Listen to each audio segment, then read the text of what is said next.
dy kandidatë dhe bëhet e domosdoshëm ballafaqimi, është edhe një prej momenteve të themi vendimtare sa i përket swipe elektoratit që lëviz nga një që është i lirë, pra nuk është i etabluar në asnjëherë anë.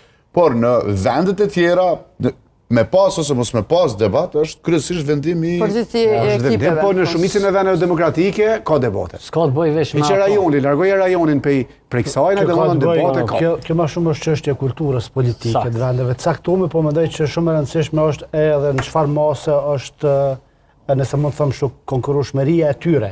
Nëse gjasat janë minimale, që ta zonë zoti Kurti apo dikush tjetër nesër mundet me qenë është i rrezikuar prej kandidatëve tjerë, nuk mendoj që ka entuziazëm të madh për medalje dhe për me fol. Kjo është gabim, profesor.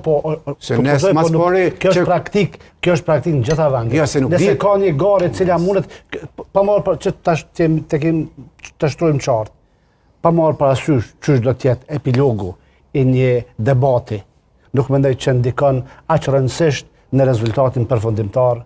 Këto nuk e dim. Po ja.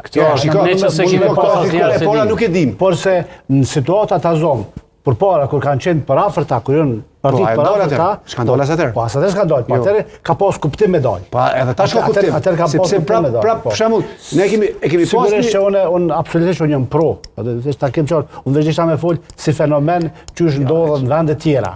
Unë jam pro dhe është mirë me dalë, Jo, megjithatë por se nuk e shoh ta zonë, fal. Po, jo, pa problem. Nuk e shoh të arsyeshme me dalë. Jo, arsyeshme është. Vështë ta përfundoj. Ta zonë zoti Kurti mul me zotin Gjini. Pse jo? Sepse dallimi është Çfarë dallimi? Çfarë dallimi, ja. Ne ka folim. Ka mundësi kështu, jo nuk ka gjasat reale që njëri nga ata tjetë kryeministër janë gjasa reale. Profo, nuk Ka hyrë 10 pizzerës. tash, domethënë,